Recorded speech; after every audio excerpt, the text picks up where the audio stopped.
qui est le fournisseur d'identité sectorielle de référence dans le secteur de la santé. Il s'appuie sur un répertoire d'identité nationale qui est le RPPS et qui évolue depuis en particulier l'arrêté du 23 septembre 2022. Il a vocation à enregistrer non pas seulement les professionnels de santé ou les professionnels, les professions à ordre, comme on dit parfois, mais l'ensemble des professionnels qui interviennent dans le système de santé et à qui on a besoin d'ailleurs de délivrer justement des moyens d'identification électronique sur des systèmes qui contiennent des données de santé. Donc on voit apparaître, et on en a déjà, des nouvelles autorités d'enregistrement des professionnels dans ce répertoire. Initialement, il n'y avait que les ordres professionnels. Maintenant, on a des nouvelles autorités d'enregistrement, on a les ARS, et puis on a également des employeurs dans le domaine médico-social, et puis on a les établissements, évidemment, qui vont devenir qui sont des employeurs et qui vont enregistrer des personnels qui ne sont pas déjà dans le RPPS. Pour mémoire, on a une trajectoire de convergence vers le niveau IDAS substantiel globalement sur ProSanté Connect, qui est plutôt d'ici 2027, mais avec des travaux importants qu'on commence à mener d'ores et déjà pour renforcer le niveau de vérification d'identité. Côté ProSanté Connect, les dispositifs d'identification qu'on utilise sont totalement compatibles, que ce soit la carte CPS, etc., avec le niveau IDAS substantiel. Là où on a besoin de se renforcer, c'est effectivement sur la vérification des identités qui sont enregistrées dans le RPPS et d'aller vers du niveau substantiel à ce niveau-là. Donc, on aura l'occasion d'y revenir dans d'autres réunions plus précisément, mais c'est quand même une trajectoire importante. On a, dès 2024, là, tout début 2024, une nouvelle génération de cartes CPS qui arrive dans le cadre de ProSanté Connect, donc la V4. Je ne vais pas trop m'étendre non plus, mais ce qu'il faut retenir, c'est que c'est une carte individuelle. On va voir progressivement disparaître les cartes d'établissement, les fameuses CPE telles qu'on les connaît aujourd'hui, en particulier les CPE anonymes, qui n'étaient pas des cartes nominatives. Donc, on va sur des cartes individuelles adossées à un identifiant RPPS. Et la possibilité surtout de mettre à jour ces cartes à distance, là où aujourd'hui, quand un professionnel change d'activité, on doit réémettre et lui envoyer une nouvelle carte. Donc ça sera terminé avec la nouvelle carte. On pourra mettre à jour notamment les activités des professionnels à distance. Je vous passe les aspects techniques avec des nouveaux composants plus standards et l'apparition de nouveaux composants FIDO notamment. Et cette carte-là, alors elle ne sera pas tout de suite utilisable en ville, puisqu'elle doit être testée notamment avec la facturation à l'assurance maladie, mais elle sera utilisable en établissement de santé dès début 2024 et on pense fortement la pousser dans le cadre de ce programme HospiConnect. Voilà, et puis on voit apparaître également de nouveaux dispositifs d'identification, donc ICPS, CPS et désormais, tout début 2024, des clés de sécurité FIDO, dont la liste sera publiée en janvier-février sur le site de l'ANS. Donc la possibilité pour des professionnels ou pour des établissements de se doter d'un stock de clés FIDO qui pourront être activées par les professionnels inscrits au RPPS avec leur ICPS et qui pourront être utilisées du coup pour s'identifier au même titre qu'une carte CPS par exemple. Voilà, donc, et puis la grande nouveauté qui nous concerne particulièrement aujourd'hui, c'est début 2024, la publication d'un nouveau référentiel ProSanté Connect qui va intégrer un niveau de sécurité supplémentaire qu'on appelle l'espace de confiance ProSanté Connect, avec deux objectifs derrière ça. Celui dont on va beaucoup parler aujourd'hui, qui est la mise en œuvre d'API ProSanté Connecté. Et puis, une deuxième possibilité dont on parlera moins aujourd'hui, mais qui est importante pour le programme HospiConnect, c'est la possibilité pour des établissements de santé de rentrer dans cet espace de confiance et de devenir carrément des fournisseurs d'identité tiers de ProSanté Connect, c'est-à-dire que des établissements qui mettraient en œuvre des briques, des solutions de gestion des identités et des accès locaux permettant d'atteindre un niveau de sécurité et de qualité d'identité suffisant pourraient transmettre cette identité de manière à ce qu'elle soit reconnue par ProSanté Connect, quels que soient les moyens d'identification utilisés à l'origine. Sur le slide suivant... Juste Jean-Baptiste, je transmets une question dans le commentaire. Est-ce que les PS auront cette nouvelle carte à la place de l'ancienne ou est-ce que c'est seulement pour les nouveaux professionnels de santé? Là, j'imagine sur l'apparition de changement de passage à la V4. Il y aura une période de transition, effectivement, pour les professionnels qui ont déjà des cartes CPS et qui sont encore valides pendant un certain temps, le temps qu'on déploie massivement la nouvelle version. Peut-être que les deux coexisteront pendant un temps. En tout cas, sur les premiers pilotes d'établissement, on va y revenir juste après sur les slides. On va commencer évidemment par faire des pilotes. On a vocation aussi à tester grandeur réelle le fonctionnement de cette nouvelle carte. Donc forcément, les nouvelles populations seront orientées vers cette carte. Voilà, selon les volumes et la disponibilité des cartes, on verra à quelle vitesse on peut remplacer les cartes existantes. Mais je le reprécise uniquement en contexte hospitalier, puisque les nouvelles cartes ne seront pas compatibles tout de suite et probablement pas avant 2025 avec notamment la facturation pour le secteur libéral. Voilà, donc brièvement, trois grandes cibles, hein, pour dire quelques mots de ce programme, pour le programme HospiConnect, qui va se dérouler par des appels à projets successifs et itératifs. Vous l'avez compris, hein, je vous ai cité quelques éléments. On est quand même sur des composants technologiques, sur des produits issus de l'ANS, mais qui sont des nouveaux produits. On est sur des solutions techniques qui sont probablement à éprouver. Donc, on a choisi cette approche-là, à la fois une approche itérative en différentes phases qu'on verra sur la slide suivante, et puis avec 3 différents types de cibles à atteindre selon probablement la disponibilité, le niveau de maturité, le point de départ des établissements sur ces sujets d'identification électronique. Voilà, donc la cible 1, ben, évidemment, c'est la possibilité de se connecter au DPI et au DMP avec un moyen d'identification électronique à 2 facteurs en établissement. Donc ça veut dire enregistrement au RPPS des personnels concernés, choix d'un MIE ou d'un mix de MIE par l'établissement. Ça peut être des cartes CPS, ça peut être d'autres types de MIE pour s'en déconnecter comme les clés FIDO. Ça peut être également des cartes à puce qui existent déjà, hein, dans certains établissements qui ont fait des choix de cartes à puce qui ne sont pas directement compatibles avec ProSanté Connect, mais qui sont en 2FA, qui permettent en tout cas d'accéder à des services sensibles comme le DPI et au DMP. Donc l'objectif, c'est de démontrer qu'on est capable de, sur un sous-ensemble d'un établissement, hein, de la population d'un établissement, en tout cas dans un premier temps, de mettre en œuvre une connexion de FA au DPI et au DMP. Ça peut être en mode web ou en mode intégré logiciel. Hein, comme on va lancer ces premiers appels à projets assez rapidement, début 2024, on n'aura pas encore des DPI compatibles avec tout ce qu'on va voir tout à l'heure, les API pour santé connectée. Hein, elles sont en train d'être mises en œuvre. Donc, il sera possible simplement de démontrer qu'on peut accéder en 2FA au DMP en mode web.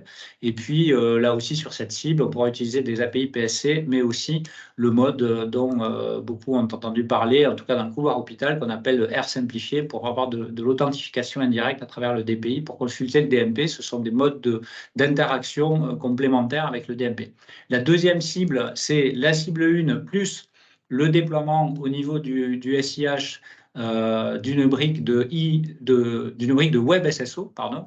Donc là, l'objectif, c'est de mettre en place une solution de SSO qui s'appuie, on va dire, sur des technologies à l'état de l'art, en particulier l'exigence 80 que connaissent bien les éditeurs de couloir hôpital, hein, qui dit que les DPI doivent mettre à disposition des établissements un connecteur OpenID Connect. Bon, c'est la même technologie que pour Santé Connect, mais c'est un connecteur dédié justement à la mise en œuvre de nouvelles briques de SSO. Là, l'objectif, c'est que pour les professionnels, ils puissent avoir une authentification unique avec accès à l'ensemble du SIH. Alors, il y a plusieurs manières de faire ça, bien sûr, avec des logiciels de SSO. Il y a plusieurs options possibles. Il y a des établissements qui envisagent de mettre en plus, en parallèle de ça, des systèmes de session nomade où les professionnels peuvent s'authentifier sur un poste, récupérer leur session sur un autre poste, etc.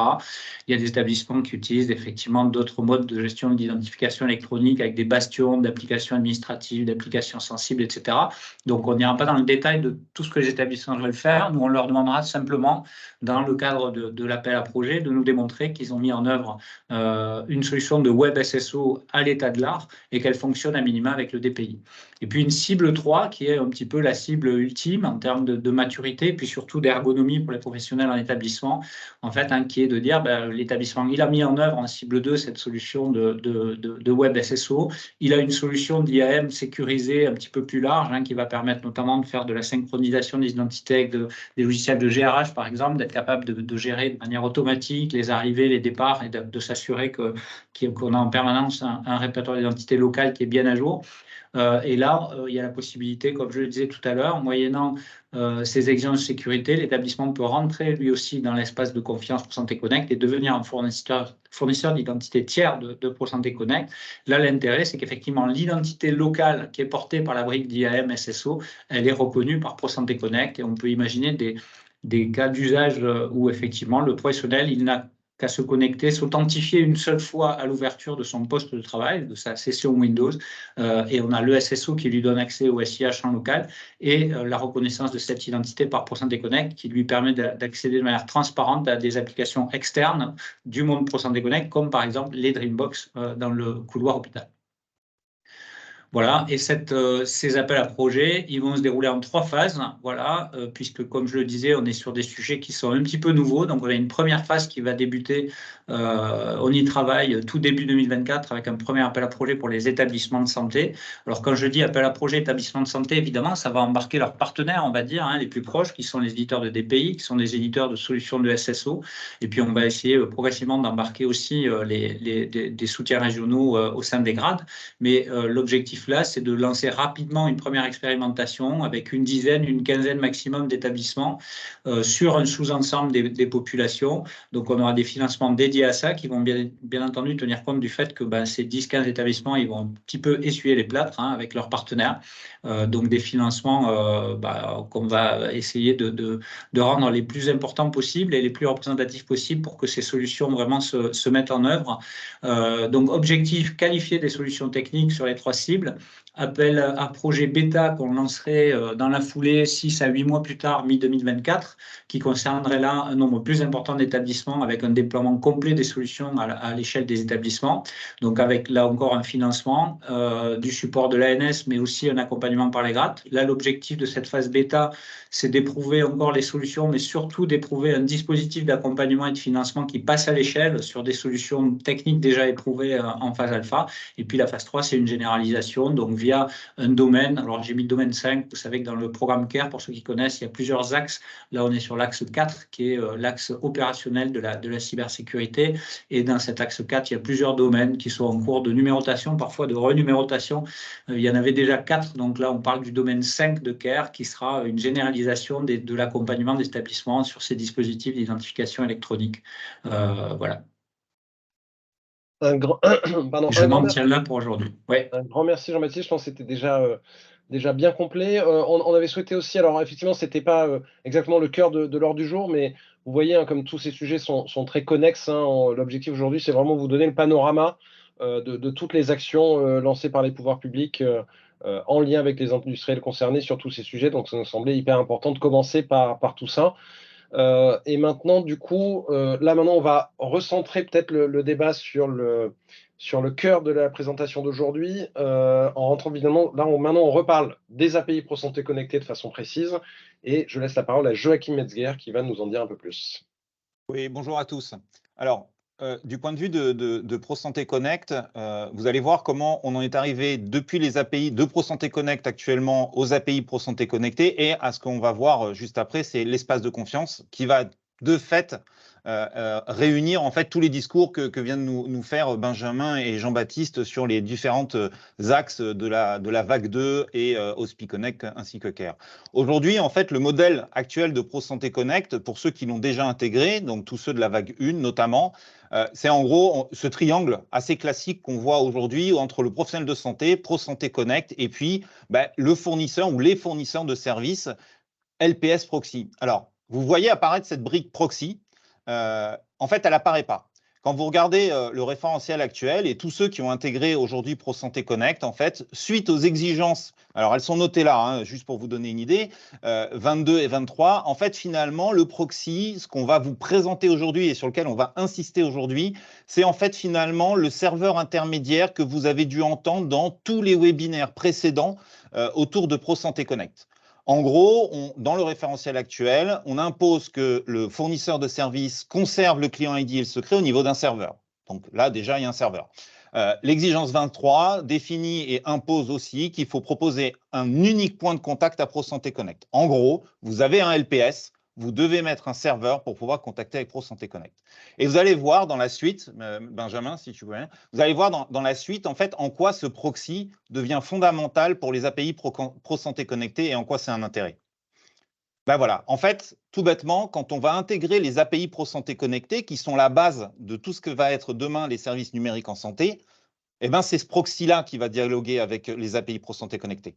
D'accord ? On a toujours le triangle de gauche, mais maintenant on a le triangle de droite. Donc, on se retrouve à avoir un trapèze dans lequel ProSanté Connect, en fait, prouve les identités, donne les jetons qui permettent d'ouvrir les accès aux API ProSanté Connectée derrière, qui, elles, vont vérifier les jetons auprès de ProSanté Connect.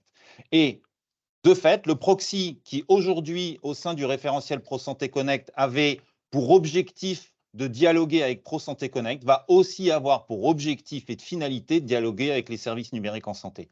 Et donc, c'est dans ce cadre-là en fait que les API ProSanté Connectée en fait demandent à ce proxy-là d'augmenter sa qualité en termes de sécurité. Donc, si tu pouvais juste avancer. Merci Benjamin. Donc l'ensemble des travaux qui ont été présentés tout à l'heure par Benjamin et Jean-Baptiste, plus plein d'autres travaux autour des équipes techniques de sécurité de tous les partenaires et les institutions, en fait nous amènent à ce que ces proxys-là deviennent des éléments de sécurité extrêmement sensibles. D'accord ? Ce sont, comme je le répète, les serveurs intermédiaires du référentiel ProSanté Connecté, mais comme ils deviennent centrales entre ProSanté Connect, l'utilisateur et les API ProSanté Connecté, ils deviennent extrêmement importants. Ces proxys e-santé sont opérés par des entreprises du numérique en santé et ou des structures de santé. En gros, ce qu'on est en train de dire, c'est qu'ils ne peuvent pas être opérés par des professionnels de santé eux-mêmes. D'accord ? Alors, tout cet ensemble-là, donc on l'a vu, on a ProSanté Connect, on a les LPS, les proxys et les services numériques en santé. Ben, tout ça, il va falloir qu'on ait tous confiance entre nous, d'accord ? Et donc, c'est pour ça qu'on introduit cette notion de l'espace de confiance ProSanté Connect. Et donc, je vais vous expliquer par les slides suivants, en fait, comment cet espace de confiance ProSanté Connect va justement générer cette confiance entre nous.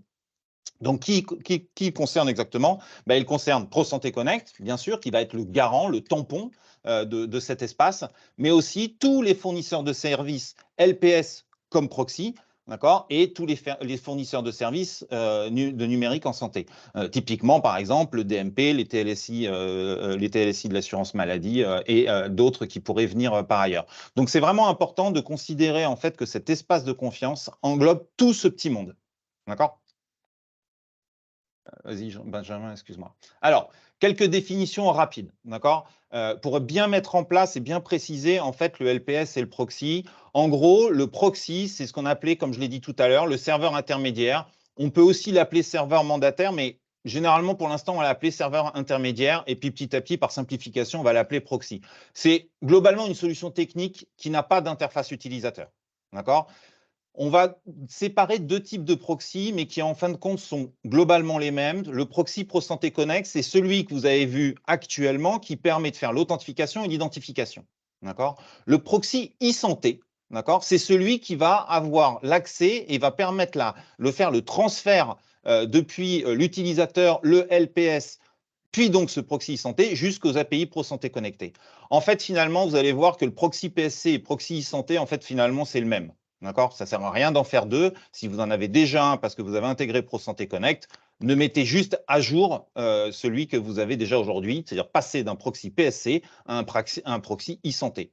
Le LPS, lui, en revanche, c'est la solution technique, qui intègre l'interface utilisateur. Donc, c'est celle sur laquelle est l'utilisateur. Et elle peut, de temps en temps, et souvent aujourd'hui, quand on parle notamment de clients lourds, faire le stockage des données et ou la gestion des accès des utilisateurs. Donc, ça va être à peu près la sémantique qu'on va utiliser dans la suite du document. Benjamin. Merci. Ouais, merci. Du coup, on passe peut-être sur le fonctionnement de l'espace de confiance. Peut-être juste avant de te rendre la parole, Joachim, peut-être quelques grands principes. Donc, une fois qu'on a dit, bon, on a besoin de cet espace de confiance pour qu'on se fasse toute confiance les uns les autres, là, comme disait Joachim, quelques grands principes qui ont guidé toute la suite. Premier principe, tout ce petit monde, tous ces intervenants, il va falloir qu'il y ait une contractualisation systématique avec l'agence du numérique en santé. Finalement, que je sois établissement de santé, industriel en charge du LPS, du proxy, tout ce beau monde, dans l'espace de confiance, contractualisation systématique. Deuxième principe, on va venir, nous, pouvoir public, en tant que garant de cet espace de confiance, venir fixer des exigences de sécurité et à côté des modalités de vérification associées qui vont tenir compte au mieux de plusieurs paramètres. Déjà, le périmètre de responsabilité que vous exercez, vous, industriel. Est-ce que vous êtes responsable du code du logiciel ? Est-ce que vous êtes responsable de sa mise en œuvre, par exemple, auprès d'un établissement de santé ? On va aussi tenir compte, vous le verrez dans la suite, du niveau de risque qui est porté par le composant logiciel, notamment son niveau de mutualisation ou de l'architecture elle-même du logiciel. C'est pour ça qu'on vous a fait passer récemment un certain nombre de questionnaires pour connaître un peu mieux l'architecture de vos différents logiciels. Troisième principe, on va venir poser une trajectoire progressive d'entrée en vigueur de ces exigences avec des paliers. Vous verrez tout à l'heure, le premier palier, finalement, ça va être celui de la vague 2, mais il y en aura dans la suite. L'enjeu à chaque fois pour nous, notre fil conducteur là-dessus, c'est de concilier les enjeux de sécurité et la capacité, entre guillemets, du tissu industriel à suivre ce rythme. Le but, c'est vraiment qu'on fasse monter en gamme tout le tissu industriel aujourd'hui autour de la e-santé sur une sécurisation la plus forte possible et la plus rapide possible. Et puis, dernier principe, vous l'avez compris, côté pouvoir public, on ne va pas juste se contenter, entre guillemets, de définir les règles du jeu pour être dans cet espace de confiance. On va faire toute notre part, entre guillemets, du travail, y compris en termes d'investissement et d'accompagnement, à la fois pour mettre à jour les logiciels, ce sera la vague 2 du Ségur, on en dira un mot dans un instant, et puis avec tout ce que Jean-Baptiste a présenté, hein, plutôt du côté des établissements de santé, mais comme Jean-Baptiste l'a dit, avec leurs partenaires industriels, hein, pour renforcer certains composants SSI, déployer les MIE de facteurs. Donc voilà un peu les grands principes qui nous ont animés là dans tous les travaux, et je rends la parole à Joachim pour venir illustrer un petit peu ces grands principes, comment ils vont se jouer dans l'espace de confiance ProSanté Connect. Alors, aujourd'hui, pour contractualiser et entrer avec ProSanté Connect, en fait, il y a déjà un parcours. Il y a déjà un périmètre avec un référentiel qui est en version 1.8.4 qui a été rendu opposable par arrêté. Le référentiel tel qu'il est aujourd'hui ne suffit pas pour l'espace de confiance, la cible espace de confiance. Donc, on introduit en fait 2 niveaux. Dans le futur référentiel qui va sortir incessamment sous peu en début d'année 2024, on introduit 2 niveaux. En gros, le premier niveau qu'on va appeler communauté, c'est l'équivalent au référentiel actuel. Il y a quelques exigences qu'on va rajouter en plus à la marge, 1 ou 2, qui clarifient en gros par rapport au rétex qu'on a sur le terrain, qui clarifient certaines mises en place et certaines exigences qu'on a rencontrées et que certains industriels nous ont remontées. Ce niveau communauté, l'objectif, c'est globalement, vous êtes un éditeur et votre seul but pour intégrer ProSanté Connect, c'est de déléguer la partie sécurité, en gros, d'authentification et d'identification. Vous n'avez pas pour objectif d'utiliser ProSanté Connecté pour accéder à ce qu'on a dit tout à l'heure des API ProSanté Connecté, vous utilisez le niveau communauté. Il n'y a pas besoin de cibler plus haut. En revanche, il y a le nouveau niveau, le niveau supplémentaire, qui est le niveau espace de confiance, donc qui de fait inclut les exigences du niveau communauté, mais qui lui, en fait, est un niveau plus élevé. Dans ce niveau plus élevé, les industriels rentrent typiquement dans le cadre du cadre d'interop des systèmes d'information de santé, donc notamment, en fait, si vous regardez le volet qui concerne les API ProSanté Connecté, intègrent aussi des exigences et des contraintes de sécurité supplémentaires. Ce qui est important, en fait, dans ce périmètre-là, en fait, c'est que les exigences, vous allez le voir plus tard, de l'espace de confiance vont être par palier. Ça veut dire que tous les ans, ou là, on verra suivant des cycles en fait globalement annuels, on va augmenter les paliers. Et quand on va contractualiser sur l'espace de confiance, on s'engage sur tous les paliers. On ne s'engage pas uniquement sur un palier. Petite remarque aussi qui est importante, mais vous allez voir que c'est assez logique.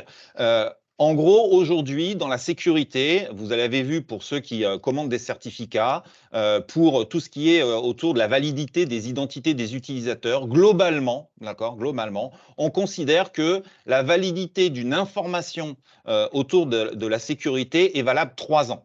Un certificat aujourd'hui d'IGC Santé est valable 3 ans. Au bout de 3 ans, il faut le renouveler.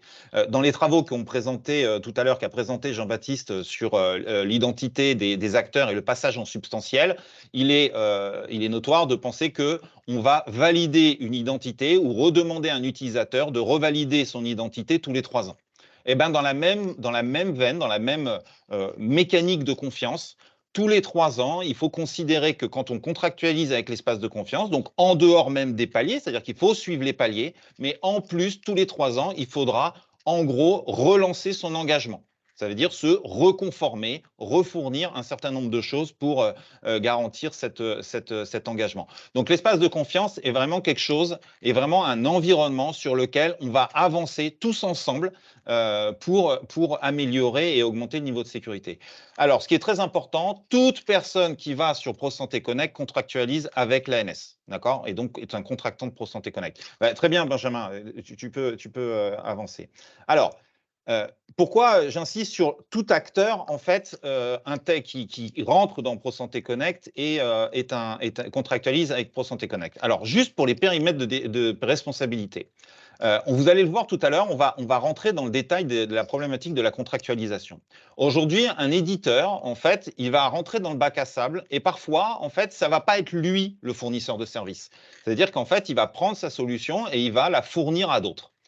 Dans ce cadre-là, il est quand même redevable de l'espace de confiance. Donc, globalement, il faut considérer en fait que le bac à sable ProSanté Connect, c'est un environnement bac à sable dans lequel les utilisateurs sont des identités fictives, non vérifiées, et la prod, ce sont des identités qui sont enregistrées, dûment enregistrées dans les processus officiels. Mais dans l'espace de confiance, tout le monde va être redevable des exigences du référentiel ProSanté Connect. Et on va le voir juste après. D'accord ? Vous allez voir comment on est chacun redevable de ça. Alors, dans le cas où, comme on l'a vu juste avant, l'éditeur et le fournisseur de services sont la même personne, exactement la même personne. D'accord ? À ce moment-là, quand vous regardez le parcours que vous connaissez aujourd'hui, vous allez sur API-Gouv, vous vous engagez auprès des CGU, vous avez donc à ce moment-là un numéro de candidature. Derrière, vous vous engagez sur le portail industriel à suivre les CGU encore et le référentiel ProSanté Connect. Et là, vous avez un accès au bac à sable. Eh ben, vous voyez, pour l'espace de confiance, on rajoute quelque chose. On rajoute en fait la fourniture de tests d'intrusion valides, d'accord, et la fourniture d'un certain nombre de preuves qui vont correspondre à ce que devrait être un fournisseur de services dans l'espace de confiance. Et suite à ça, quand vous allez passer en production, vous allez avoir un numéro. D'accord ? C'est-à-dire vous allez être, ce que vous voyez en violet, vous allez être prêt pour l'espace de confiance. Vous n'êtes pas en production, mais vous vous déclarez prêt pour l'espace de confiance. Et quand vous allez passer en production, vous aurez à ce moment-là un numéro d'espace de confiance. D'accord ? Et vous passerez dans la production. D'accord ? Donc ça, c'est le parcours contractualisation, on va dire nominal. La nouveauté dans l'espace de confiance, qui n'était pas le cas dans la partie communauté, c'est que juste avant de passer en prod, il y a un moment, une étape, où vous allez avoir un état dans lequel vous allez passer de « je suis en train de développer, tester ma solution sur le bac à sable » à « je suis prêt pour passer en prod ». Et ce moment-là est crucial, vous allez le voir pour la suite, notamment dans le cas où l'éditeur et le fournisseur ne sont pas la même personne. Voilà. Typiquement, ça, c'est ce cas-là, on l'a assez souvent. Alors, on ne l'a pas eu énormément, nous, dans le cadre de ProSanté Connect, mais on l'a eu quand même sur la vague 1. En gros, l'éditeur, d'accord, n'est pas le fournisseur de service. Ce n'est pas lui qui, en fait, finalement, met en production la solution. C'est le fournisseur de service. Donc là, dans ce cadre-là, ce qu'on avait jusqu'à présent, c'est que l'éditeur, en fait, rentrait sur le bac à sable, il faisait l'ensemble de ses tests, et ensuite, d'accord, ce qui se passait, c'est que le fournisseur de service nous déclarait lors de son passage en production qu'en fait, il s'appuyait sur une solution précédente qui avait déjà contractualisé avec nous sur le bac à sable. Eh bien, vous voyez tout l'intérêt maintenant qu'il y a d'avoir le prêt pour l'espace de confiance, c'est que pour pouvoir mettre en production une solution qui est d'un tiers, donc le fournisseur de service, il faudra déjà que l'éditeur, lui, il soit déjà prêt pour l'espace de confiance et qu'il ait son numéro d'espace de confiance. D'accord ? Donc, la nouveauté qu'il y a par rapport à la contractualisation actuelle, c'est qu'à la fin de sa période de test, l'éditeur devra nous signifier qu'il se considère prêt pour l'espace de confiance. Alors, bien sûr, il ne fait pas que nous le signifier. Il nous fournit aussi des documents et des preuves pour que nous, on puisse lui valider ce tampon. Et ensuite, un tiers, un de ses clients, par exemple, pourra passer lui-même en espace de confiance. Alors, vous voyez, ce qu'on disait tout à l'heure sur l'espace de confiance, c'est que tout le monde a un numéro d'espace de confiance. Tout le monde. D'accord ? Il n'y a pas juste, je ne peux pas me dédouaner à partir du moment où j'ai un bout, une brique, quelque chose qui rentre dans l'espace de confiance, je suis de l'espace de confiance. Si tu peux juste passer sur la suite, Benjamin. Alors, ouais, peut-être juste avant comme ça, je vous laisse reprendre votre souffle parce qu'on se doutait que la présentation serait dense. J'en profite peut-être en guise de pause pour répondre à une ou deux questions que je vois dans le chat. Donc, il y a une question sur vous dites que les programmes CARE et HospiConnect seront lancés bientôt, mais la vague 2 des pays n'aboutira chez les ES qu'en 2025. Vous pouvez être plus précis sur l'articulation des programmes. Alors, j'adore toujours ce genre de questions. On est aussi précis qu'on peut l'être. Aujourd'hui, je rappelle, là, vous le voyez bien, on a besoin encore de finaliser les travaux techniques sur la vague 2. C'est d'ailleurs pour ça qu'on se parle aujourd'hui. Donc, les arbitrages sur le calendrier précis de la vague 2, ils ne sont pas pris. Par contre, en ordre de grandeur, vous avez tout à fait raison. le déploiement de ces logiciels, c'est plutôt un sujet de 2025. À la louche 2024, ça va être une année de R&D, de référencement des logiciels, et le déploiement de ces logiciels vague 2 plutôt en 2025. Et donc, c'est en cohérence, en tout cas en cohérence macro avec ce que Jean-Baptiste a présenté, où l'objectif, notamment de ces premiers appels à projets, c'est de se mettre en situation qu'en 2025, on puisse généraliser ces moyens d'identification à 2 facteurs. En fait, on a besoin des deux, des DPI qui se mettent à jour et à côté de MIE, de FA qui apparaissent à l'hôpital. Et c'est la réunion des deux à l'horizon 2025 qui permettra de faire apparaître progressivement ces usages de consultation du DMP notamment. Donc pour le coup, je vous renvoie là en début d'année prochaine, là, quand on aura fini les travaux techniques pour prendre les derniers arbitrages de calendrier. Mais en tout cas, on a bien en tête cette articulation-là, notamment à l'hôpital. Il y a une deuxième question de Shirley peut-être, que je vais peut-être te laisser, Joachim, pour illustrer tous ces chantiers techniques par des cas d'usage concrets en expliquant la valeur attendue pour les établissements de santé, les PS, les patients. Il est complexe de suivre concrètement ce que tous ces sujets apportent. Ça semble très tourné vers des exigences techniques versus usage réel, simplification, etc. On a l'impression que le proxy est un moyen de permettre à des éditeurs qui ne pourraient pas implémenter tout ce qui est nécessaire pour accéder à certains numériques, de bénéficier de solutions techniques tierces. Alors, je peux peut-être apporter un premier élément de réponse. Vas-y, bien sûr. Sur le à quoi ça sert, c'est ce qu'on a présenté au début, Shirley. C'est encore une fois, c'est notre fil conducteur, c'est le professionnel de santé. Aujourd'hui, pour faire son boulot, il a besoin d'accéder à un certain nombre de services numériques. Et nous, notre boulot, c'est de faire en sorte que cet accès il soit unifié, simple, fluide, sécurisé. Et le moyen pour faire ça aujourd'hui, c'est ProSanté Connect et les API ProSanté Connecté avec ce qu'on a évoqué tout à l'heure. Donc, les cas d'usage hyper concrets, et on va rentrer dans la vague 2. Le cas d'usage majeur, c'est je prends en charge mon patient, je consulte l'information médicale qui est aujourd'hui massivement disponible dans son espace santé. Donc, vraiment, le cas d'usage phare de la vague 2, c'est vraiment celui-là. On a l'impression que le proxy, en gros, alors, est-ce que c'est un moyen de permettre à des éditeurs qui ne souhaiteraient pas d'accéder à certains numériques en bénéficiant de solutions techniques tierces? Alors, c'est pas pas le but initial. Par contre, on le verra tout à l'heure, effectivement, aucun problème. De la même façon qu'en vague 1, certains s'appuyaient sur des briques tierces pour se rendre conforme à telle ou telle homologation du CNDA. Vous allez le voir, on en dira un mot dans un instant. Évidemment, le fait pour un éditeur de choisir pour un éditeur sur ces nouvelles exigences de proxy, est-ce que je développe moi-même la mise à jour de mon proxy que j'avais déjà développé pour la vague 1, ou si je suis un nouvel entrant, est-ce que je développe tout from scratch, ou est-ce que je m'appuie sur une solution du marché qui apparaîtrait là-dessus? Ça sera à chaque industriel de construire sa stratégie technique et commerciale. Nous, l'objectif aujourd'hui, justement, c'est de vous donner les paramètres de cette réflexion-là pour que vous puissiez ensuite, chacun d'entre vous, faire votre stratégie, entre guillemets. C'est évidemment pas à nous de vous souffler la réponse à ces questions-là. Il y a une petite question sur les tests d'intrusion de Nicole Grenotel. Que veut dire test d'intrusion valide égale test d'intrusion qualifié passé ou par un prestataire qualifié passé, date limite de validité?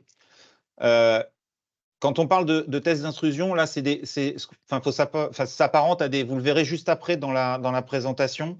Alors, qualifié passif ou prestataire qualifié passif, là, je ne peux pas vous répondre moi directement. Alors moi, je vais me risquer. Vas-y. Je vais me risquer une réponse, parce qu'il me semble qu'on l'a eu, mais je veux bien la confirmation de Jean-Baptiste. Donc, c'est un test qui doit être réalisé par un prestataire qualifié passif, Voilà, mais on n'est pas sur un test passif au sens strict du terme. Voilà. Oui, c'est ça, en fait. C'est dans la même logique que ce qui était prévu pour le test d'intrusion, qui était déjà dans le cadre en discussion dans le cadre de la vague 2, là, qui est prestataire passif, mais ce n'est pas un audit passif. Et je vais répondre sur la date limite de validité. C'est la remarque qu'on expliquait tout à l'heure, c'est que on aura 3 ans. C'est-à-dire que dans l'espace de confiance, c'est un cycle de 3 ans. D'accord? Donc, il faut considérer que le test d'intrusion a une validité de 3 ans.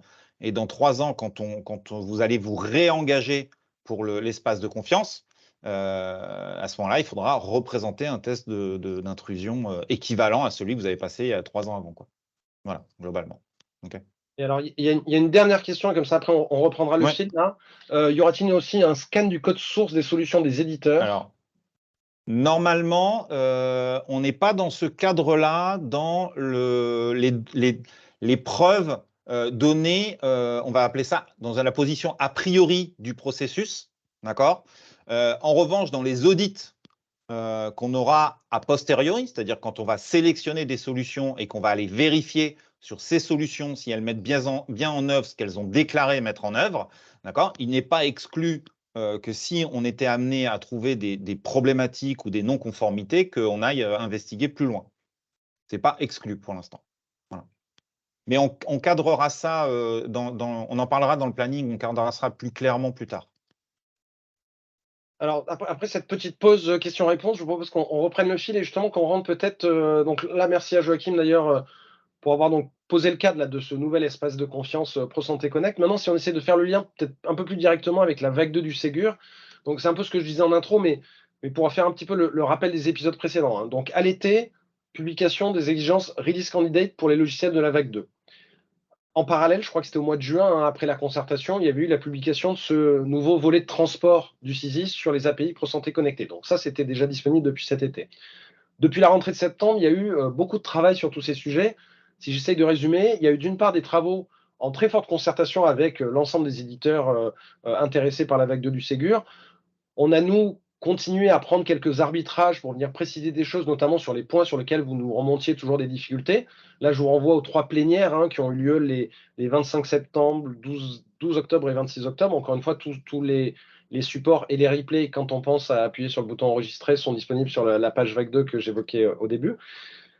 Et en parallèle de tout ça, il y a eu des travaux, je ne vous cache pas, au moins aussi intenses, là plutôt en interne pouvoir public, pour finalement établir un peu cette matrice de risque dans cette nouvelle configuration avec l'ouverture des API ProSanté Connecté, et en regard de ces risques, de venir définir quelles sont les exigences nécessaires, notamment pour sécuriser ce composant proxy, dont Joachim a bien souligné le rôle central dans tout ça, venir fixer ce premier palier, qui va être le premier exigé pour la vague 2, pardon, excusez-moi.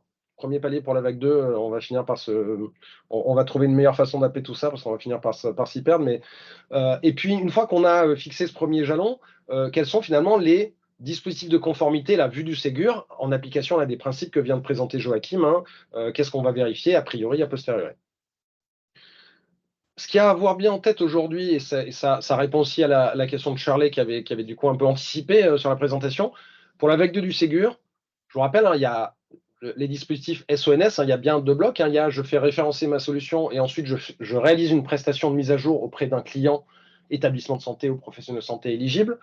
Donc sur la partie référencement à l'Agence du numérique en santé, l'ANS, on va finalement référencer ce bundle, le couple LPS et proxy dans le schéma qu'a présenté Joachim tout à l'heure.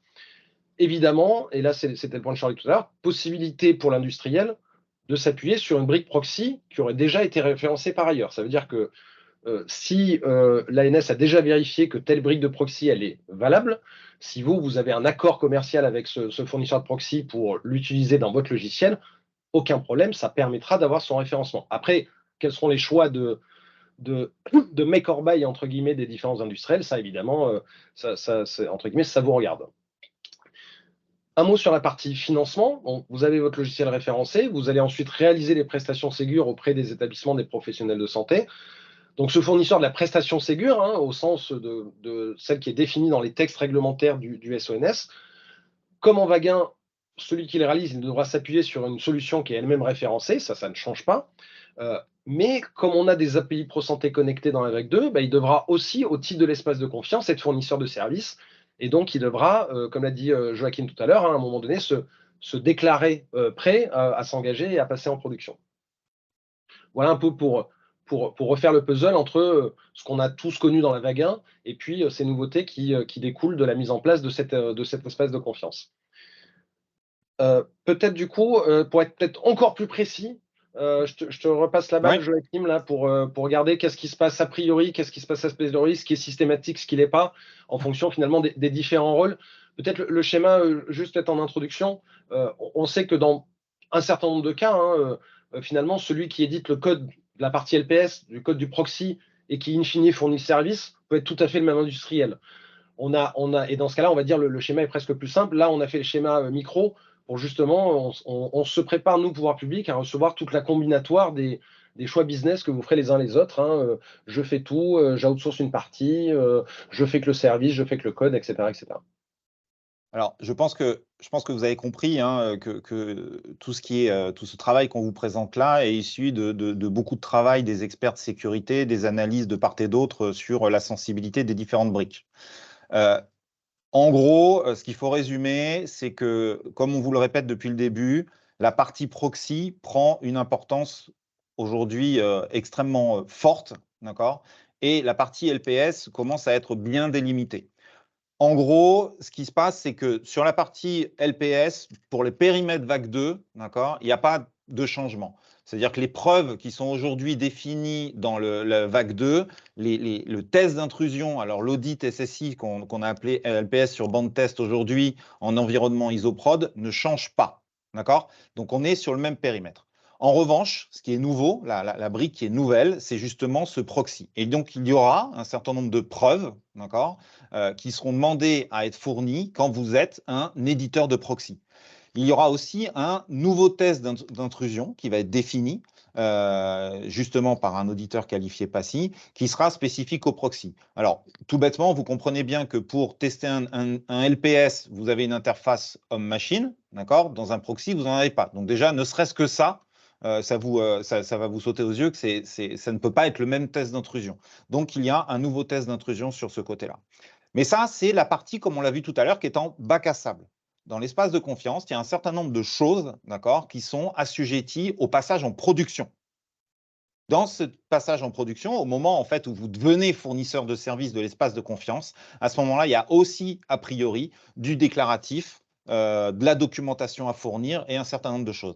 Bien entendu, si vous n'êtes pas l'éditeur et que vous êtes juste le fournisseur de services, mais comme vous faites référence à un éditeur qui est déjà de l'espace de confiance, bah, vous héritez de sa documentation qu'il a fournie, évidemment. En revanche, quand on est a posteriori, ben, j'ai envie de dire tout le monde est auditable. Alors, effectivement, c'est plutôt le fournisseur de services qui va être ciblé au départ, d'accord? Mais en tant que éditeur qui aurait mis sa solution sous la responsabilité d'un tiers, ben, vous pourriez de fait être audité. Et on sera plutôt, j'ai envie de dire, on va essayer d'être intelligent dans notre démarche, c'est qu'en gros, typiquement, un proxy qui serait mutualisé ou qui serait, ça serait la même solution qui serait installée à plusieurs endroits différents, ben, on va aller auditer le proxy de manière privilégiée plutôt que d'aller auditer un fournisseur de services qui serait un parmi N. Donc voilà, l'objectif de ce schéma-là, c'est de bien montrer qu'il y a une nouvelle brique d'abord, d'accord, qui va avoir son propre périmètre d'exigence de sécurité et qu'ensuite, comment cette brique-là, ces différentes briques qui ont LPS et proxy, vont ensuite être auditées et vérifiées quand elles passeront en production. Alors, un petit focus sur les preuves proxy, etc. Très clairement, d'accord, les preuves proxy et les tests d'intrusion proxy seront beaucoup plus poussés que ce qu'il y a aujourd'hui sur les LPS. C'est une brique qui est sensible. Il y a donc des exigences supplémentaires qui sont demandées en termes de qualité de construction et d'architecture du proxy qui vont être définies justement en début d'année. Voilà. Sujet sur lequel on travaille aujourd'hui. Oui, et peut-être juste pour compléter, Joachim, hein, tu me dis si je dis une bêtise, une autre différence, c'est que donc tout ce qui est a priori, et là notamment vous l'avez vécu dans le Ségur, hein, c'est du systématique, c'est-à-dire on va, tout nouvel entrant, on va vérifier tout systématiquement, là où a posteriori, on est sur une logique de plan d'audit. Voilà, donc il y a du systématique versus de l'échantillon aussi là, qui se cache derrière ces mots-là. Exactement. Voilà, et des donc questions. on vous a fait en pointillé là en bleu, là finalement l'équivalent du référencement Ségur. Peut-être on peut prendre quelques questions, effectivement. Je regarde celle donc on en s'était arrêté là. Alors, je ne suis pas technicien, je pressens que votre système ne va fonctionner que si l'accès pour le médecin est simple et rapide. Devant la complexité présentée, j'ai peur. Alors, on est entièrement d'accord sur le fait que pour que ça fonctionne, il va falloir que pour le médecin, ça soit simple et rapide. Mais justement, la complexité, c'est justement les techniciens qui vont devoir se la prendre pour que pour l'utilisateur, ça soit simple. C'est tout l'idée, hein, notamment, je prends l'exemple du médecin de ville. Hein, si on veut qu'il consulte le DMP quand c'est utile, c'est-à-dire quand il a son patient en face de lui, il faut que directement depuis son logiciel, sans effort, ils puissent avoir accès à cette information médicale. Et la modalité technique nécessaire pour ça, c'est justement ces API ProSanté connectés. Mais in fine, et vous le voyez dans les exigences fonctionnelles de la vague 2 en médecine de ville, par exemple, celle qu'on a déjà publiée, fonctionnellement pour le médecin, tout ça, c'est sans effort, c'est-à-dire j'ai l'information de est-ce que l'espace santé existe, est-ce qu'il y a des documents dedans qui m'intéressent, pour que si jamais il y en a un qui m'intéresse, je puisse directement le consulter depuis mon logiciel sans avoir besoin d'ouvrir une autre fenêtre, me réauthentifier, etc. Et justement, entre guillemets, les API ProSanté connectés, c'est le prix à payer, entre guillemets, pour atteindre cette promesse fonctionnelle. Oui, je rajouterais juste, si je puis me permettre, Vas-y, bien sûr. effectivement, ça n'a d'intérêt, et je répéterai que simple et rapide, si plus on a d'API ProSanté connectés et plus on a de services ProSanté connectés devant l'utilisateur, et plus ça devient évident, en fait. Voilà.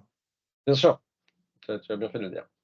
Autre question, pour les tests d'intrusion, il faudra qu'on soit très clair dans les REM. À ce jour, c'est pas clair. OK, on prend une bonne note, effectivement. De toute façon, là, les REM, là, aujourd'hui, qui ont été publiés au mois de juillet, comme je le présentais, là, on remet tout le monde un peu à jour de tout ce qui s'est passé depuis la rentrée. On sait que la version suivante, la des REM, devra intégrer tout ça. Parmi ce point-là, vous avez tout à fait raison, et puis d'autres. Question de Philippe Laguarde, sinon sur le fournisseur de services au sens des schémas précédents, ne serait-il pas plutôt un établissement de santé qui met en production le service dans son SIH, dans le cas par exemple de la mise à jour dans des pays? Alors, je commence à répondre, et puis si Joachim ou Jean-Baptiste veulent compléter, n'hésitez pas. Je répondrai par une demi-pirouette, c'est l'établissement de santé, il va aussi être fournisseur de services au sens de ProSanté Connect, il sera aussi contractant de l'espace de confiance ProSanté Connect. Donc j'ai plutôt envie de dire, c'est pas la place 2, c'est pas un ou, c'est un et. Voilà. J'ai l'impression que j'ai bien répondu parce que j'ai vu la caméra de JB s'allumer, mais pas son micro, donc c'est parfait. Non, je trouve, enfin, c'est à la personne qui a posé la question, Oui, Philippe c'est-à-dire Laguarde, si de vous nous revenez, rassurer. si vous revenez au schéma un petit peu en arrière, au schéma précédent, enfin 2-3 schémas précédents là, dans le parcours où l'éditeur est différencié du fournisseur de services. Là, ma compréhension, c'est que l'éditeur, par exemple, de DPI, par exemple, ou de RIS, fait son développement, il fait toute la partie validation, etc. Donc, il est EDC ready, il finit avec la partie grise, là. Et finalement, si le proxy est installé, je sais pas, dans 100 établissements de santé, chacun des établissements devient le fournisseur de services, enfin c'est ma compréhension, et du coup fait un cycle de validation et d'engagement, etc., au fur et à mesure qu'il met en place en production son ou ses proxys, parce qu'il pourrait avoir un proxy pour le DPI, un autre pour le RIS, un autre pour le labo. C'est ça? J'ai bien compris. Oui, sauf que pour l'appel à financement, si je ne me trompe pas, le fournisseur, enfin l'éditeur devra installer en fait la solution dans l'établissement. Oui, mais le responsable du traitement, c'est le SIH, donc c'est lui qui fournit le service. Enfin, c'est ma compréhension. Ou je me trompe.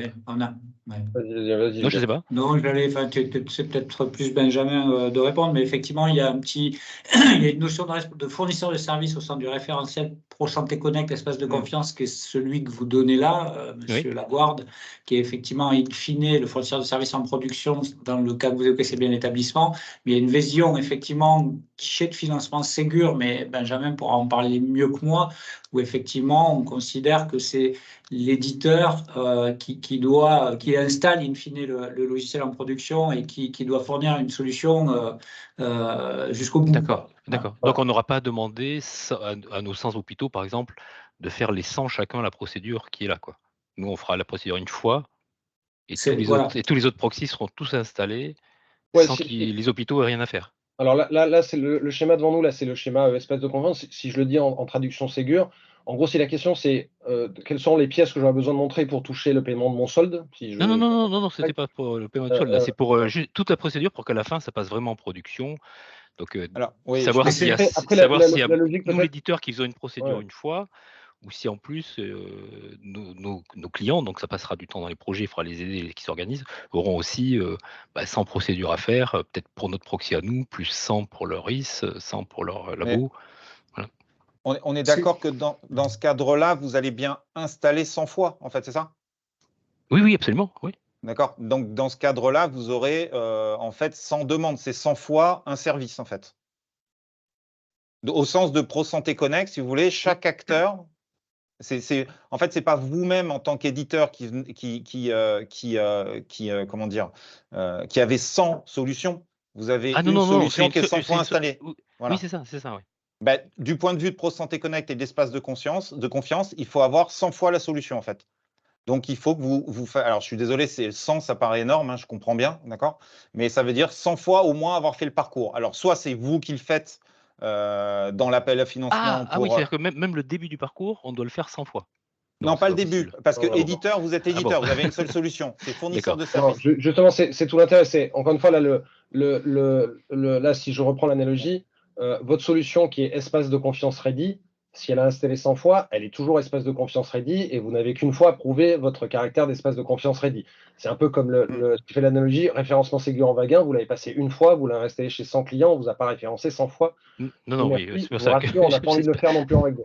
Bon. Voilà. Après peut-être pour être encore plus précis là, sur la partie vague 2, ça va être vraiment la même logique qu'en Waguin, c'est-à-dire, encore une fois, il y a vraiment deux choses. Il y a le référencement de l'ANS qui ressemble beaucoup à ce qu'on voit là à l'écran, c'est-à-dire une forme de, moi, pouvoir public, je viens garantir une conformité technique d'une brique logicielle. Ensuite, il y a le fait qu'on vient mettre en place des financements, et je rappelle, hein, le fondement même juridique, hein, de tout ça, hein, de cet investissement massif de l'État, c'est on vient payer une prestation pour le compte d'un établissement ou d'un professionnel de santé. Et donc, oui, non, mais c'est pas sur le financement, c'est bien pour anticiper toute la partie, aussi les délais. Si la procédure est très longue, si jamais il y a des tas de choses à demander aussi au SIH, si tout le cycle après chaque déploiement ici sur une phase, je dirais que je qualifierais après avec de contrôle et administratif, il se passe, je sais pas, 3 mois ou 4 mois à chaque fois. Après, du coup, c'est à vous d'en tenir compte dans les délais que vous allez allouer au déploiement du Ségur Vague 2, parce que ça, voilà, c'est juste pour. Moi, c'était plus au niveau opérationnel, savoir si c'était quelque chose qui prend une semaine. Bon, ok, c'est un peu le cas aujourd'hui. Ou si c'est 3 mois, voilà. On a déjà aujourd'hui ce double raccordement. Il y a un parcours éditeur qui existe, hein, sur la version actuelle du référentiel, et puis un parcours établissement qui s'appuie sur le parcours éditeur. Enfin, ce qui est déjà publié aussi sur le site de l'ANS. L'objectif, effectivement, c'est que le raccordement dans votre configuration là, hein, d'établissement, le parcours soit simplifié, le plus simple possible pour l'établissement qui est le fournisseur de services in fine. C'est ça, oui. Pour faire du déploiement à la chaîne, en plus sur un délai très très contraint, autant dans certains moments, ça met 3 mois, c'est limite ça prend dans les projets, alors que là vous voulez que tout soit fini très vite, donc il faut vraiment y penser pour que ça soit super fluide, quoi. Sur la partie plus procédure, voilà. Mais ça après je rassure, hein, ça on l'a bien en tête, hein, et l'idée c'est évidemment pas déjà c'est tenir compte de tous les délais nécessaires, qu'ils soient techniques, de déploiement, administratifs, etc. Quand on prendra les arbitrages finaux sur le calendrier de la vague 2. Encore une fois, là, on a besoin de finir les travaux techniques d'abord. Et puis, une autre façon de faire aussi, c'est, on l'a montré en vague 1, hein, on sait faire en sorte de venir faire un peu de dentelle pour délimiter ce qui est dans les mains de l'éditeur et du fournisseur en question, et de ce qui n'est pas dans ses mains. Évidemment, si à la fin, il y a une action qui est, entre guillemets, au bon vouloir de l'hôpital, on sait on sait l'isoler finalement des différents jalons calendaires. Donc ça c'est des choses sur lesquelles après, c'est pas au bon vouloir, mais c'est que même pour eux, ça peut être compliqué, quoi. Enfin, voilà, c'est tout. On l'a bien facilité, voilà, tenez en compte dans les procédures, ou après effectivement les faire évoluer, mais il faut être réactif pour éviter après d'avoir des temps morts de choses qui ne sont pas forcément toujours faciles à comprendre, voilà. Alors, je poursuis les questions sur. Alors, quand aurons-nous les exigences proxy à valider en même temps que les autres exigences Ségur avec 2? Donc, ça sera dans la slide de conclusion, vous le verrez, mais donc tout ça, finalement, tout ce qu'on raconte aujourd'hui, ça va se traduire par une nouvelle version du référentiel ProSanté Connect, là, sur lesquels les travaux sont en cours, hein, qui sera mis en concertation en tout début d'année prochaine. Et donc, c'est dans ce document sur lequel vous verrez à la fois les exigences qui seront attendues pour ce premier palier de la vague 2, et vous aurez, hein, je fais un peu de teaser sur ce qu'on allait dire à la fin, vous verrez aussi finalement le deuxième palier, celui qui arrivera après la vague 2, pour que vous ayez encore une fois la visibilité la plus complète, que vous puissiez programmer vos travaux en disant ok, je vais avoir tel niveau de barre à passer là, et puis le niveau d'après qui va arriver à la fin de la vague 2, il est celui-là. Voilà. J'ai une ou deux autres questions. Alors, sur quelle plateforme sera faite cette validation de proxy? Est-ce que c'est Convergence? Alors là, je ne sais pas si on sait déjà répondre à ça. Alors, ça dépend. Est-ce que c'est le dépôt de preuves ou est-ce que c'est la validation du proxy? En gros, il faut considérer aujourd'hui que ça va être le même parcours pour le LPS que pour le proxy. Il n'y a pas de... Voilà, le proxy est une brique particulière, mais il n'y a pas de choses différentes en termes de parcours, à mon sens. Ouais, si je réponds peut-être du coup pour essayer d'être un poil plus précis, Convergence, hein, finalement, c'est la plateforme sur laquelle vous allez venir déposer vos preuves. Donc, il y a différentes natures de preuves. Il se trouve que dans les exigences, il y aura la réussite du test d'intrusion. Finalement, la preuve, ça sera alors, je n'ai peut-être pas le bon terme, mais en tout cas, le compte-rendu de cet auditeur qui atteste que vous avez bien effectivement passé le test. Par contre, le test d'intrusion, cet audit de sécurité, il ne se passera pas sur la plateforme Convergence proprement dite, hein, voilà. Ouais. Est-ce qu'il y a des exigences d'hébergement HDS pour l'espace de confiance? Alors ça, je peux répondre un peu si tu veux. Alors non, si vous ne stockez pas de données. Parce que le proxy, vous pouvez faire le choix, comme on l'a vu tout à l'heure, que vous ayez du fonctionnel métier sur votre proxy. C'est à votre regard. Donc, si vous stockez des données sur votre proxy, là, il faut vous poser la question. Si maintenant le proxy, comme on le définit dans cette présentation, n'est qu'une translation de demande avec aucun stockage, alors quand je dis aucun stockage, ça peut être un stockage extrêmement temporaire pour au moins les problématiques techniques, non, vous n'avez pas besoin d'être HDS. Cependant, vous allez voir que dans les exigences qu'on va demander au proxy, soyez pas étonnés, on est dans la logique aussi d'un certain niveau qu'il y a dans HDS. Alors, je ne parle pas d'hébergement HDS proprement dit, mais vous allez retrouver dans les exigences des exigences de sécurité en termes des accès, de l'administration, etc., de la configuration, qui vont vous rappeler un petit peu HDS. Mais ce n'est pas de l'hébergement HDS. Je ne veux pas non plus vous faire peur sur ce sujet-là, quoi. D'accord. En revanche, si vous stockez des données, là, il faut vous poser la question, quoi. Voilà, mais c'est normal. Alors, autre question, tout cela est assez high level. Il n'est pas clair en quoi consistera concrètement ce fameux proxy. Vous auriez un exemple d'implémentation? Un exemple d'implémentation là, en fait, typiquement, non mais alors je ne sais pas si vous avez déjà mis ProSanté Connect, mais en gros aujourd'hui, si vous avez mis ProSanté Connect, vous avez typiquement, je vais prendre un client lourd. Le client lourd doit avoir un bouton sur lequel il y a écrit se connecter avec ProSanté Connect. Il contacte, alors il ouvre le navigateur normalement, et puis dans le navigateur, il s'authentifie.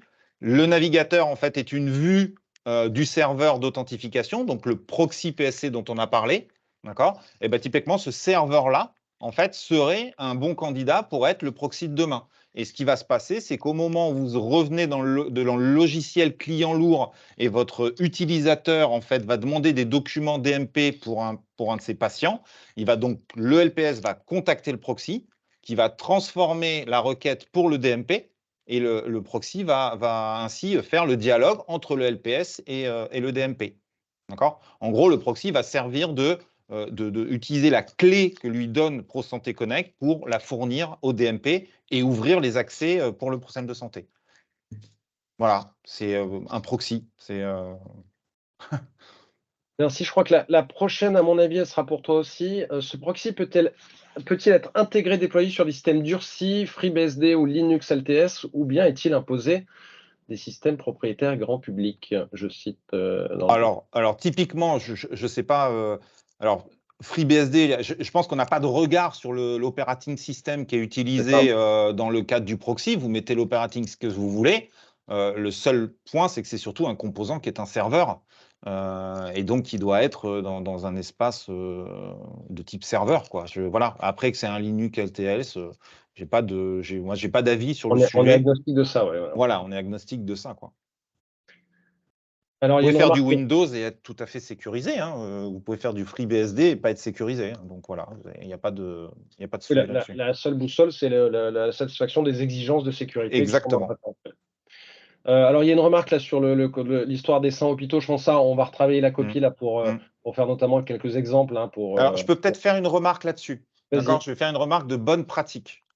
On entend bien. On a essayé, quand on a construit en fait, cet espace de confiance, de laisser la liberté à l'écosystème de trouver les meilleures solutions pour ces problématiques et ces utilisateurs. D'accord ? Si effectivement les 100 hôpitaux, avec les éditeurs, commencent à avoir chaque éditeur son proxy, je pense que ce n'est pas le bon choix. Nous, on assumera derrière, donner les accès, etc. etc. D'accord ? Mais il est peut-être probablement plus intéressant qu'un hôpital ait un proxy. Voilà, qui soit mutualisé pour tous les éditeurs. C'est probablement plus intéressant. Voilà. Maintenant, effectivement, si ça fera 400 demandes, bon, mais je ne pense pas que ce soit le plus intéressant. Philippe, tu lèves la main, c'est pour savoir, soit c'est Oui, parce en que j'ai une rebond question sur par ce rapport à point-là, ça. C'est alors. du coup, dans les spécifications, vous allez spécifier très précisément l'API qui permet de passer du LPS à un proxy. C'est-à-dire il y aura une seule API unique. Non. Non, Parce c'est que pas la page, si justement. jamais il n'y a pas une API unique, c'est impossible de mutualiser des proxys à moins de faire un développement par proxy. Sauf à Ah ben non, il n'y a pas de sauf. Si je fais un proxy avec une API propriétaire, n'importe quel LPS qui voudra s'y connecter devra faire un développement spécifique. Alors, comme je l'ai dit tout à l'heure, on n'a pas voulu rentrer dans la problématique de la contractualisation entre le LPS et le proxy. Je suis d'accord, mais dans ce cas-là, vous voilà. ne pouvez pas espérer qu'il y ait une mutualisation possible si l'API point d'entrée n'est pas unique. Je pense qu'il y a d'autres secteurs qui y arrivent.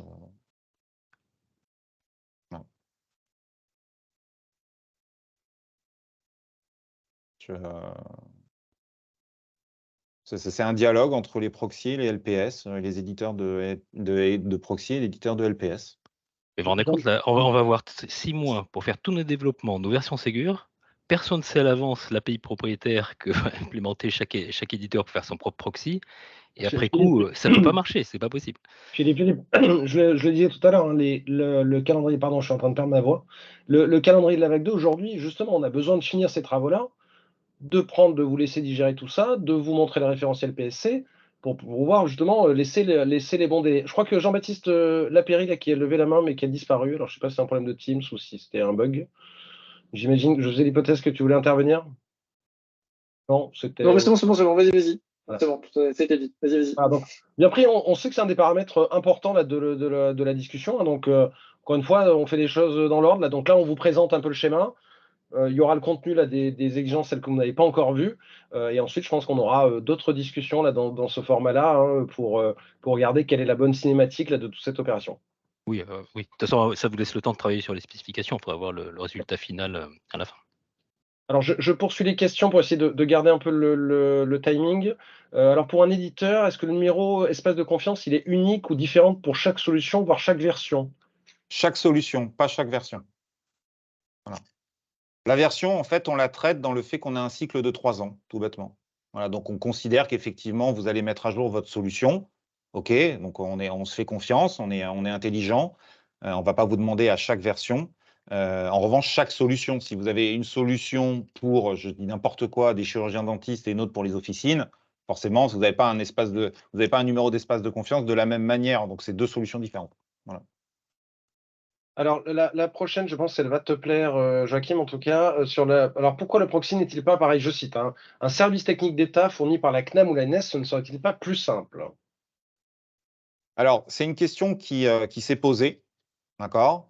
Aujourd'hui, on pense que ce n'est pas judicieux.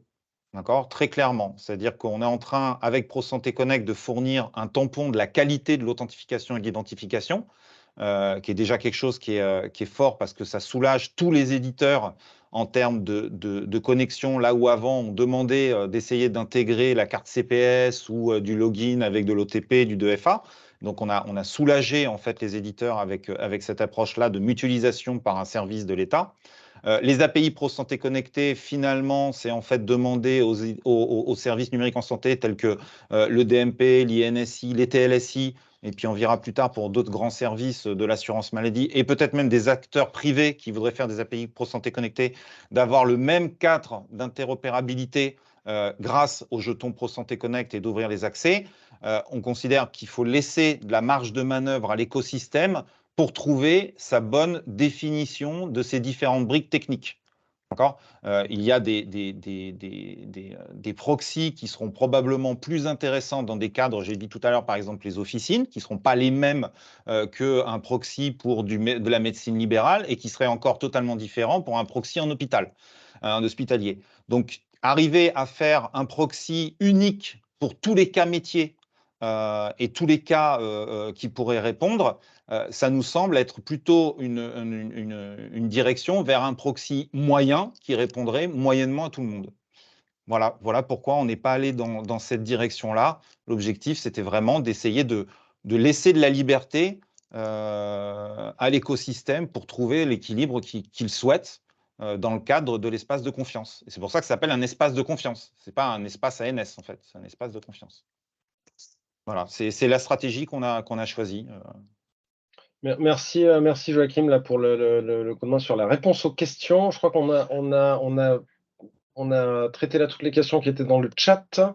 Je crois qu'il ne nous reste peut-être plus qu'à faire un petit récap du coup, parce que la séance a été dense. Je pense que l'intensité des échanges montre que c'était utile. En tout cas, j'espère que vous le pensez aussi. Si on essaie de résumer à grands traits les grands messages qu'on voulait passer aujourd'hui, ça répond à certaines des questions. Tout part des ambitions d'usage fluide et sécurisé pour tous les professionnels de santé, en particulier ces usages qu'on souhaite développer grâce à la vague 2 du Ségur. Tout ça, ça passe par la généralisation progressive de ces API sécurisés grâce à ProSanté Connect. Tout ce qu'on a mené tous ensemble ces derniers mois et ce qu'on a mené entre guillemets un peu plus dans notre coin pouvoir public pour analyser les risques et voir comment on pouvait s'en prémunir, ça converge vers la création de cet espace de confiance ProSanté Connect. Ça va se traduire de façon hyper concrète par une nouvelle version du référentiel ProSanté Connect qui va décrire, comme je disais tout à l'heure, ces 2 premiers paliers d'exigence à respecter. Le premier palier, celui qu'on va exiger pour la vague 2 du Ségur, et puis le second palier, celui qui sera exigé après, donc au-delà du déploiement de la vague 2 du Ségur. Je ne mets pas de date, effectivement, avec ce qu'on a dit tout à l'heure. La prise de décision finale sur est-ce qu'il faut laisser X ou Y mois pour telle ou telle phase de développement, d'installation, de déploiement, c'est des éléments sur lesquels on a besoin de finir d'abord les travaux pour pouvoir le prendre en toute connaissance de cause. Autre message, c'est la mise en place de ces API, elle va être accélérée par des programmes d'investissement extrêmement significatifs. Je le redis, c'est un niveau d'investissement de l'État qui est absolument inédit, que ça soit, et ça sera évidemment la vague 2 du Ségur, mais pas que, donc les dispositifs SONS, mais aussi tout ce qu'a présenté notamment Jean-Baptiste, à la fois sur CARE et sur HospiConnect. Vous l'avez vu là aussi avec des montants significatifs pour faire en sorte que ces MIE à 2 facteurs, ils apparaissent dans les établissements de santé. Et puis à retenir pour la vague 2, l'ANS va référencer cette solution qui couple LPS et proxy, mais si je reprends ce qu'a dit Joachim, notamment pour ceux qui ont fait la vague 1, en fait, la bonne nouvelle, c'est que le proxy, vous l'avez déjà. Il va falloir l'upgrader, entre guillemets, dans ce nouveau monde d'API ProSanté connecté.